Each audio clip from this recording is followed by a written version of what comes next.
चलिए, आज हम शुरुआत करने वाले, जैसे कि लास्ट लेक्चर में हमने बात किया था आपको कि नेक्स्ट लेक्चर में हम लेकर आएंगे आपको मैकेनिज्म ऑफ फ्लोइंग करंट। इसके साथ साथ हम ये भी बात किए थे कि इलेक्ट्रिक सर्किट क्या होता है, इसके बारे में भी हम बात करेंगे। उसके साथ साथ हमने ये भी बात किया था कि ओम्स लॉ क्या है, इसके बारे में हम डिस्कशन करेंगे। और डिफरेंट इलेक्ट्रिक सर्किट के बारे में, डिफरेंट इलेक्ट्रिक सिंबल के बारे में भी हम बात करेंगे। तो पहला हम हेडिंग लेकर चल रहे हैं mechanism of flowing current. Okay, तो देखिए कैसे जो है करंट, किसी भी कंडक्टर के अंदर करंट कैसे फ्लो करती है, इसके बारे में हम डिस्कस करेंगे। किन किन कारणों से करंट फ्लो करती है, इसके बारे में हम बात करेंगे। तो पहला हम एक डायग्राम के माध्यम से समझने की कोशिश कर रहे हैं। ये देखिए, यहां पर हमने एक कंडक्टिंग वायर ले लिया। आपको हमने कहा था कि मैटर को, एलिमेंट को हमने तीन भागों में क्लासिफाई किया according to conduction of electric current. यानी जिसके अंदर से इलेक्ट्रिक करंट इजीली फ्लो कर जाए उसे हम कंडक्टर कहते हैं, जिससे इजीली फ्लो ना करे उसको हम कहेंगे इंसुलेटर, और जिसकी कंडक्टिविटी कंडक्टर से कम और इंसुलेटर से ज्यादा होती है उसे हम सेमीकंडक्टर कहते हैं। खैर, अब जो है यहां पर हम कंडक्टर के बारे में बात कर रहे हैं। ये देखिए, यहां पर हमने इस वायर के, ये वायर क्या है, मेटल है, और मेटल यानी क्या है, कंडक्टर है।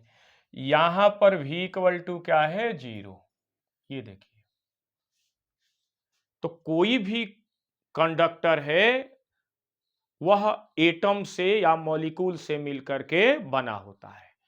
एटम से मिलकर के या मॉलिक्यूल से मिलकर बना होगा तो वह एटम भी इलेक्ट्रॉन, प्रोटॉन और न्यूट्रॉन से मिलकर बना होगा। ठीक है, अब जो है ये इलेक्ट्रॉन, प्रोटॉन और न्यूट्रॉन को क्या कहते हैं, एलिमेंट्री पार्टिकल। जैसा कि केमिस्ट्री में आपने पढ़ा होगा कि किसी भी एटम के दो भाग होते हैं, पहला हो जाएगा न्यूक्लियस और दूसरा हो जाएगा ऑर्बिट। इस न्यूक्लियस के अंदर प्रोटॉन और न्यूट्रॉन होते हैं, जबकि ऑर्बिट के अंदर इलेक्ट्रॉन होते हैं। प्रोटॉन पॉजिटिवली चार्ज्ड पार्टिकल है, जबकि न्यूट्रॉन न्यूट्रल चार्ज पार्टिकल है। इलेक्ट्रॉन निगेटिव चार्ज पार्टिकल है। इलेक्ट्रॉन ऑर्बिट के अंदर, यानी सर्कुलर ऑर्बिट के अंदर कांस्टेंट स्पीड से रिवॉल्व करता रहता है। इसी इलेक्ट्रॉन को हम फोर्स ऑफ अट्रैक्शन से, न्यूक्लियर फोर्स ऑफ अट्रैक्शन से अलग कर सकते हैं। और जब अलग कर देंगे तो इन्हीं इलेक्ट्रॉनों को हम कहते हैं फ्री इलेक्ट्रॉन। और जिस एलिमेंट के अंदर अधिक से अधिक फ्री इलेक्ट्रॉन होते हैं उसकी कंडक्टिविटी उतनी ही ज्यादा होती है। तो प्रत्येक एलिमेंट के अंदर इलेक्ट्रॉन होते ही होते हैं, चाहे वो कंडक्टर हो, चाहे इंसुलेटर हो, और चाहे सेमीकंडक्टर हो। यह डिपेंड करता है कि वह electron force of nuclear attraction से बाहर है कि नहीं है। यदि फोर्स ऑफ न्यूक्लियर अट्रैक्शन से यदि विमुक्त हो चुका है, उससे अलग हो चुका है, तो उस इलेक्ट्रॉन को हम कहते हैं फ्री इलेक्ट्रॉन। यदि देखिएगा यहां पर ये कंडक्टर है, इस कंडक्टर को हमने बैटरी से नहीं जोड़ा है, यानी V इक्वल टू क्या है, 0, यानी टर्मिनल पोटेंशियल डिफरेंस इससे वायर के 0 है। तो अब देखिएगा यहां पर A सिरा है और ये क्या है, B सिरा है। इसके अंदर हम इलेक्ट्रॉन जो बना रहे हैं, ये इलेक्ट्रॉन रैंडमली मोशन कर रहे हैं। क्यों रैंडमली मोशन कर रहे हैं, रैंडमली मतलब इधर उधर, और ये एक दूसरे के प्रभाव को कैंसिल कर देंगे। देखिए हम बना रहे हैं, ये इलेक्ट्रॉन है, ये देखिए ये इलेक्ट्रॉन क्यों रैंडमली मोशन कर रहे हैं, क्योंकि आप जानते हैं कि E इक्वल टू होता है V बाई डी। डी क्या है? इस दोनों वायर की लंबाई है या दोनों सिरों के बीच की लंबाई है, लेंथ है। ई क्या है? इलेक्ट्रिक फील्ड है। तो ई इक्वल टू क्या हो जाएगा? V upon D. ये देखिए V इक्वल टू क्या है? 0। तो V इक्वल टू 0 होगा तो E इक्वल टू क्या हो जाएगा? 0। यानी कहने का मतलब ये कि इस वायर के दोनों सिरों के बीच में इलेक्ट्रिक फील्ड का वैल्यू 0 है। इलेक्ट्रिक फील्ड का वैल्यू 0 है तो जानते हैं कि जब कोई भी चार्ज पार्टिकल इलेक्ट्रिक फील्ड के अंदर रखा हुआ रहता है तो इलेक्ट्रिक फील्ड के द्वारा जो फोर्स लगता है वो F इक्वल टू होता है Q इंटू ई। कोई भी चार्ज पार्टिकल इलेक्ट्रिक फील्ड के अंदर रखा रहेगा तो उस चार्ज पार्टिकल के ऊपर इलेक्ट्रिक फील्ड के द्वारा जो फोर्स लगेगा वो उस फोर्स का वैल्यू होगा F equal to Q into E. Q क्या है? इस इलेक्ट्रॉन का चार्ज है। ई क्या है? Electric field. तो जैसा कि ऊपर लिखा हुआ है ई का वैल्यू क्या है? 0। तो इस प्रकार जो है ई का मान भी क्या हो जाएगा? 0 हो जाएगा। ठीक। एफ का वैल्यू क्या हो जाएगा? 0। ये देखिए अब ये जब एफ का वैल्यू 0 हो जाएगा इसका मतलब ये जो इलेक्ट्रॉन है इन इलेक्ट्रॉनों के ऊपर फोर्स भी 0 हो जाएगा। इस फोर्स के वैल्यू के 0 होने के कारण जो ये इलेक्ट्रॉन है वो एक सीक्वेंस में मोशन नहीं करेंगे। और आप जानते हैं कि किसी भी कंडक्टर के अंदर करंट तभी फ्लो होगी जब उसके अंदर फ्री इलेक्ट्रॉन एक सीक्वेंस में मोशन करेंगे, एक डेफिनिट डायरेक्शन में मोशन करेंगे। ये यहां पर डेफिनिट सभी फ्री इलेक्ट्रॉन रैंडमली मोशन कर रहे हैं, इधर उधर मोशन कर रहे हैं। तो इधर उधर मोशन करने के कारण ये एक दूसरे के प्रभाव को कैंसिल कर देंगे, जिसके कारण इसमें करंट का वैल्यू क्या हो जाएगा? आई इक्वल टू क्या हो जाएगा? 0। ठीक, क्लियर?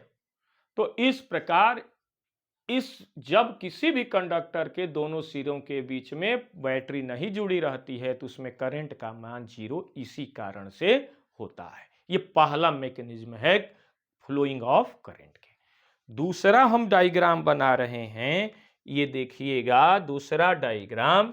यहां पर हमने बना दिया ये कंडक्टर। ठीक, ये देखिए अब जो है इसके सिरों के बीच में हमने बैटरी जोड़ दी। V नॉट इक्वल टू क्या हो गया? 0। ठीक, अब जो है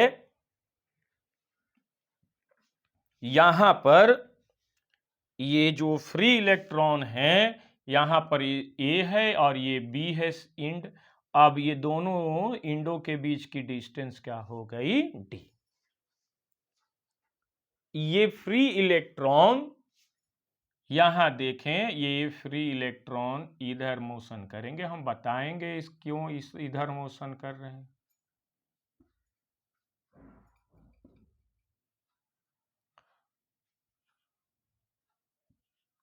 ये केटायन है,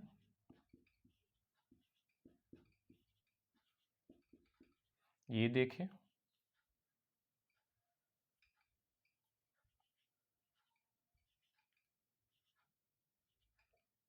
ये फ्री इलेक्ट्रॉन है,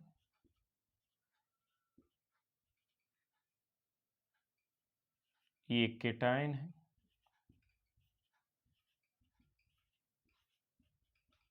ठीक, ये देखिए अब देखें यहां पर फिर यही फॉर्मूला हम अप्लाई करेंगे। यहां पर ये इक्वल टू क्या हो जाएगा? भी इक्वल टू भी बाई डी। क्यों? बैटरी जुड़ेगी दोनों सिरों के बीच में तो इलेक्ट्रिक फील्ड जनरेट होगी।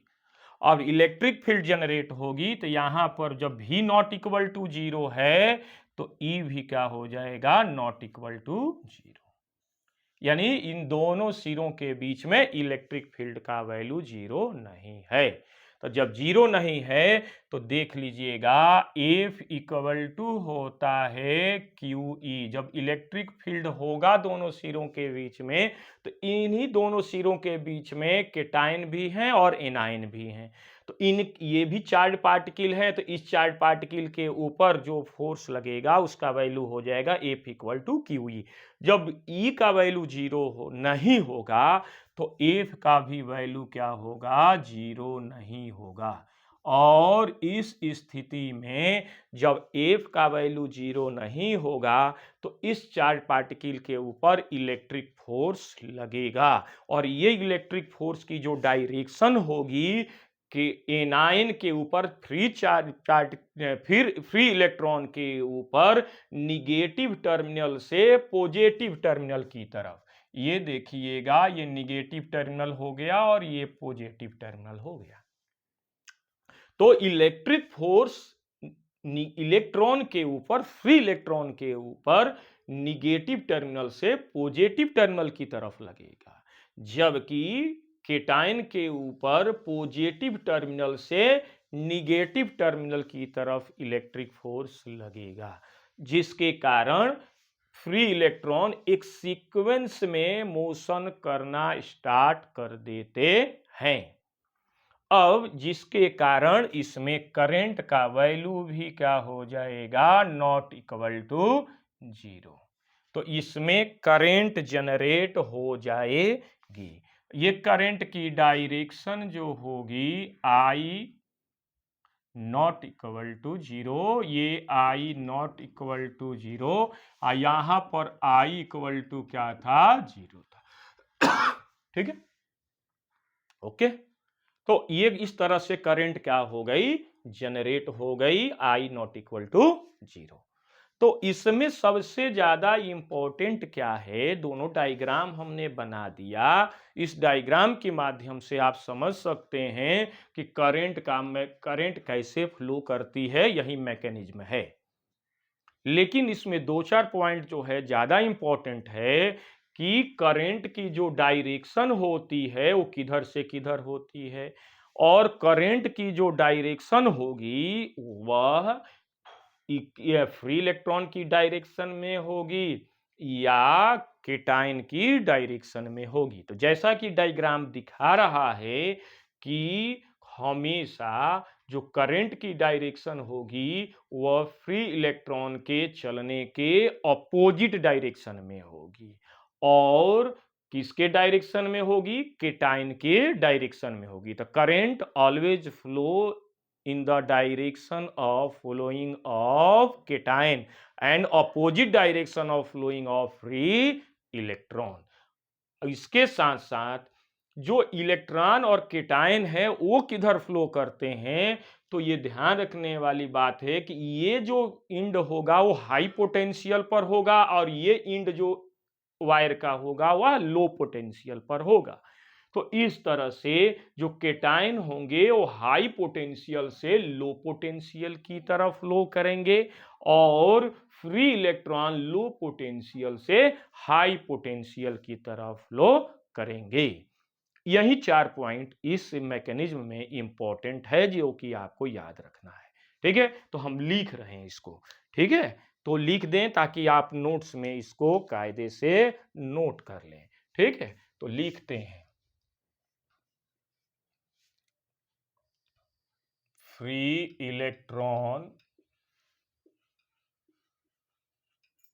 electrons always flow from low potential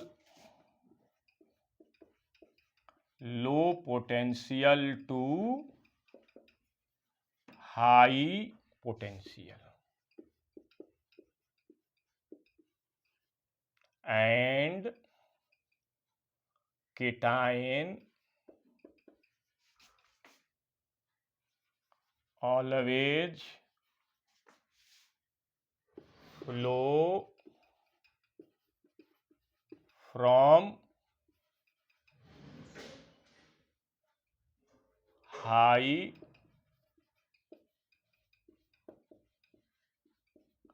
potential to low potential। ठीक है। नेक्स्ट हम बात क्या करेंगे, करंट की डायरेक्शन किधर होगी, direction of current always flow always in the direction of flow of direction of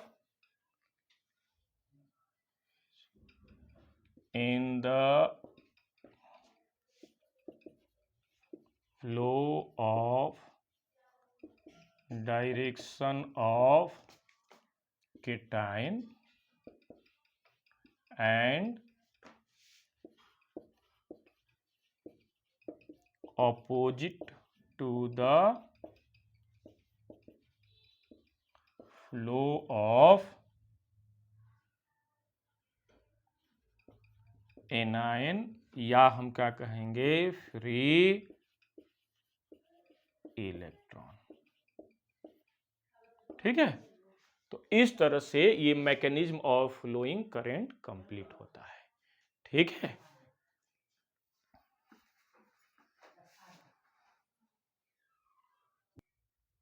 चलिए अब हम लेकर चलते हैं इलेक्ट्रिक सर्किट क्या है। ठीक है।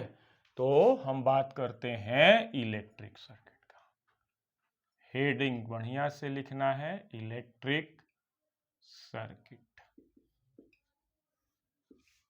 इलेक्ट्रिक सर्किट क्या है, वह करंट कंडक्टिंग पाथ जिसके अंदर वायर हो, डिफरेंट टाइप के इलेक्ट्रिकल डिवाइस हो, चाहे वो बल्ब हो या स्विच हो या अदर इलेक्ट्रिकल इक्विपमेंट हो, तो किसके बीच में, एक्सटर्नल बैटरी के पॉजिटिव और निगेटिव टर्मिनल के बीच में। तो इसको collectively known as electric circuit. ठीक है, बस इतना लिखना है। ठीक है। तो इलेक्ट्रिक सर्किट क्या है, देखिए हम एक डायग्राम के माध्यम से आपको बता रहे हैं। यहां पर हमने क्या किया, एक बल्ब जोड़ दिया है ना, एक क्या किया हमने, स्विच जोड़ दिया है ना, और यहां पर हमने एक्सटर्नल बैटरी जोड़ दी। ठीक, तो हम इसको इलेक्ट्रिक सर्किट कह सकते हैं। ठीक, ये तो बल्ब है, ये क्या है, स्विच है। तो इसको हम इलेक्ट्रिक, और भी इसके अंदर हम जो है डिफरेंट टाइप के इलेक्ट्रिकल डिवाइस जोड़ सकते हैं। तो सीधा सीधा इसका हम डिफिनीशन लिख देंगे कि the current conducting path, the current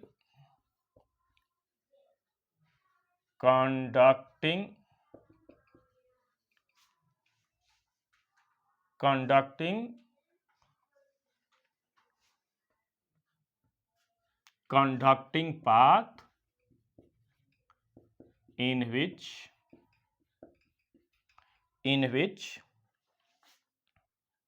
wire, तो वायर होगा ही, ये वायर है, wire and different type of electric devices are connected in between both terminal of external cell called electric circuit।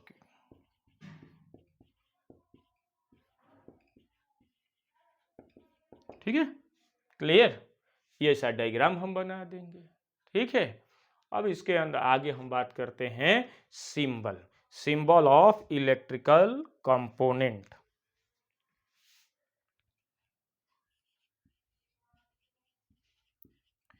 Symbol of electrical component. ठीक, symbol केवल बनाना है, जैसा कि एक तो सिंबल हमने ऊपर बनाया है, बल्ब ऐसे बनाया जाता है, स्विच ऐसे बनाया जाता है। अब इसमें भी है, एक ओपन स्विच है, एक क्लोज स्विच है। बैटरी सेल को हम ऐसे बनाते हैं। तो पहला हम देखते हैं, बहुत आसान चीजें हैं ये। जैसे ये है सेल, ये पॉजिटिव टर्मिनल को बड़ा लाइन से, निगेटिव टर्मिनल को छोटा लाइन से, तो ये हो जाएगा सेल। दूसरा क्या हो जाएगा, ग्रुप ऑफ सेल हम कहते हैं बैटरी। तो ये देखिएगा, इसको हम क्या कहेंगे, बैटरी कहेंगे। तीसरा देखेंगे बल्ब, ये क्या है, बल्ब है। ठीक, बहुत आसान है, कोई बहुत ज्यादा इस पर ध्यान देने की जरूरत नहीं। चौथा क्या होगा, फोर्थ नंबर, स्विच।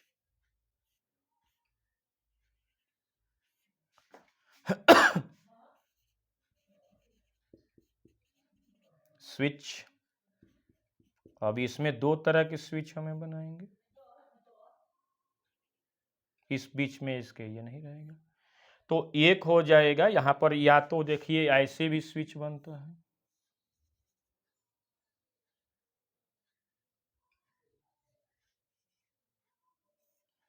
ये ऐसा भी स्विच है,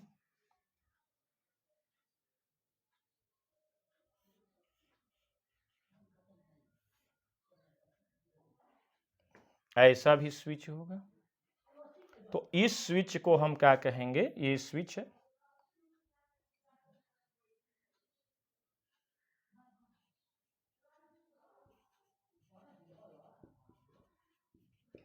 ये स्विच है।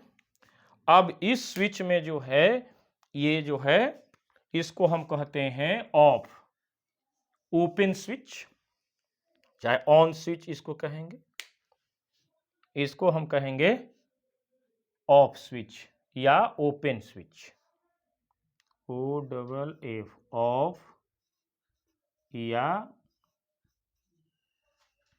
ओपन स्विच इसको कहेंगे। इसको क्या कहेंगे, ऑन या क्लोज स्विच। इस बात को ध्यान के, क्योंकि मैंने ये दोनों चीज ध्यान रखिएगा। हम सामान्य भाषा में अपने घर में क्या यूज करते हैं, ऑन, ऑन और ऑफ। ऑन मतलब क्या हुआ, इलेक्ट्रिक करंट फ्लो कर रही है, और यदि पंखा बंद करना है तो हम कहते हैं ऑफ कर दो स्विच। ऑन, जब पंखा चलाना है तो हम क्या कहेंगे कि ऑन कर दो। इसका मतलब ऑन का मतलब क्लोज, ऑफ का मतलब ओपन। तो आपके न्यूमेरिकल में ओपन और क्लोज ही दिया गया रहेगा। ओके, और चलते हैं इधर देखते हैं हम। ठीक, ठीक है, अब देखते हैं 6 नंबर, यही ज्यादा इंपॉर्टेंट है बाबू ये।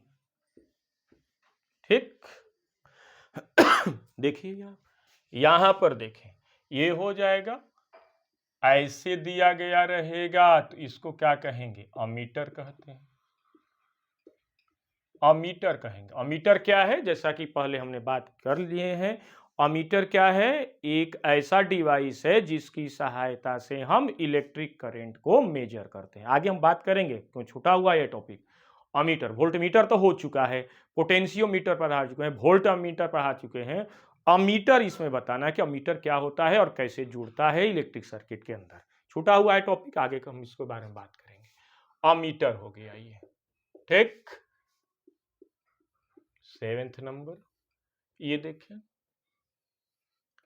ये देखें ऐसे, या जो है ऐसे, ठीक, ये क्या है? गैल्वेनोमीटर। गैल्वेनोमीटर है, गैल्वेनोमीटर है। ठीक, उसके बाद आ जाइए, ये हो गया, भी लिखा हुआ रहेगा, तो इसको क्या कहेंगे हम? वोल्टमीटर। वोल्टामीटर नहीं, वोल्टामीटर कोई इंस्ट्रूमेंट नहीं होता है, पात्र होता है, कंटेनर होता है जिसके अंदर इलेक्ट्रोलिसिस की फेनोमेना होती है, जैसा कि हमने बात कर चुके हैं। वोल्टामीटर। ठीक, ये हो गया। आइए 9th नंबर, ये देखिए, इसको हम क्या कहते हैं? इसको क्या कहें? रजिस्टर कहते हैं। इसको रजिस्टर मतलब इस एक और थोड़ा बना दें हम, तब बात करते हैं इसके बारे में। ये देखिए थोड़ा सा, ये देखिए, ये भी रजिस्टर है,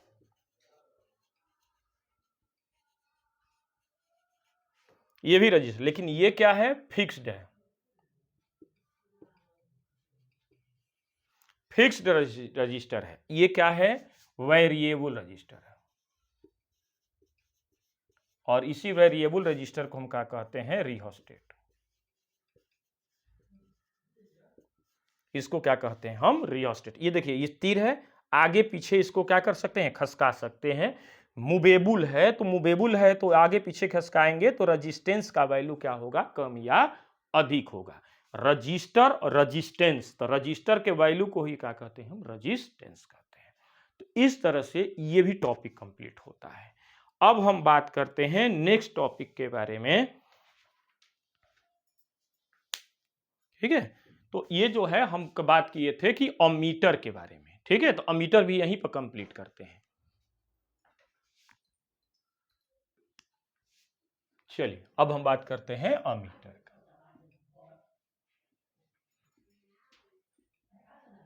अमीटर, अमीटर क्या है भाई? पहले तो हम इसके बारे में डिस्कस कर चुके हैं। अमीटर क्या है? एक ऐसा डिवाइस है, इलेक्ट्रिकल डिवाइस है, जिसकी सहायता से हम इलेक्ट्रिक करंट को मेजर करते हैं। ठीक, एक हमने गैल्वेनोमीटर भी बात किया, बात करेंगे आज गैल्वेनोमीटर के बारे में भी। तो अमीटर क्या है? एक ऐसा, पहले तो हम डायग्राम ही बना दे पहले। ये देखिए, यहां पर देखिए, ये बना हुआ है कि नहीं? देखो ये, हाँ, तो ये हो गया, ये ऐसे बना हुआ रहेगा सर्किट के अंदर, और ये जो है ये रजिस्टेंस है, रजिस्टर है, ऐसे ये हो गया पोटेंशियोमीटर। ठीक है, करंट इसमें फ्लो कर रहा है। ठीक, ये डायग्राम पूछता है कैसे कैसे जोड़ते हैं, तो सर्किट में सीरीज में जोड़ते हैं, जबकि वोल्ट मीटर को कैसे जोड़ते हैं?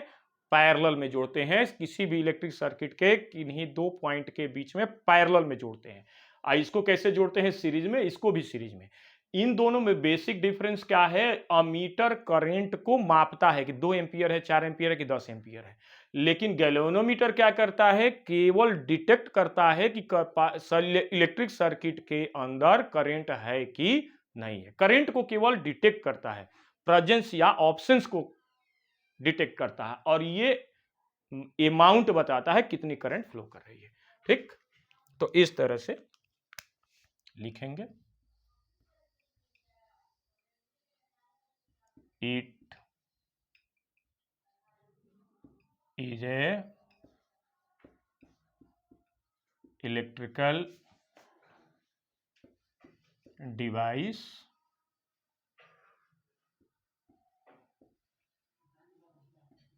measure electric amount of electric current। पूरा लिखे हम, काहे को छोड़ें इस चीज को, सारा कंसेप्ट क्लियर रहे। Measure amount of electric current। ठीक, next, always measure, always connect in series in electric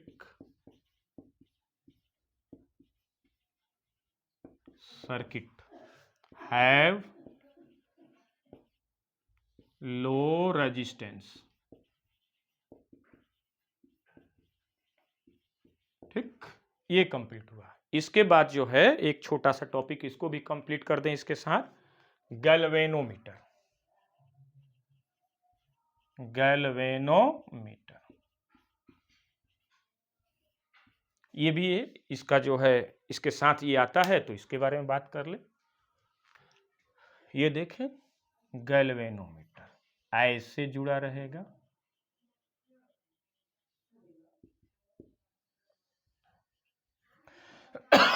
या ऐसे जुड़ा रहेगा,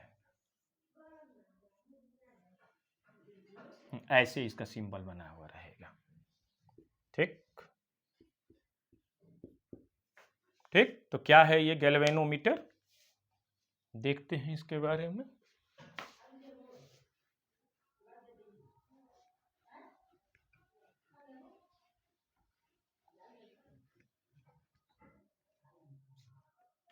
गैल्वेनोमीटर क्या है, एक दो लाइन इसमें भी हम बात कर लें। It is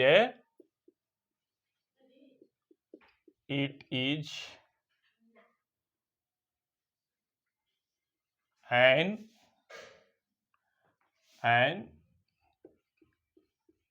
electrical device measure detect only detect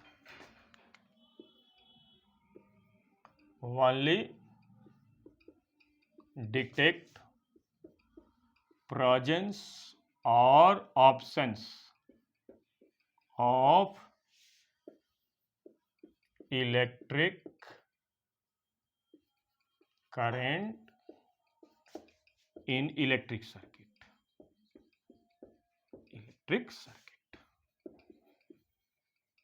ठीक, और कोई इसका उपयोग नहीं है, केवल डिटेक्ट करता है कि सर्किट के अंदर करंट है कि नहीं है।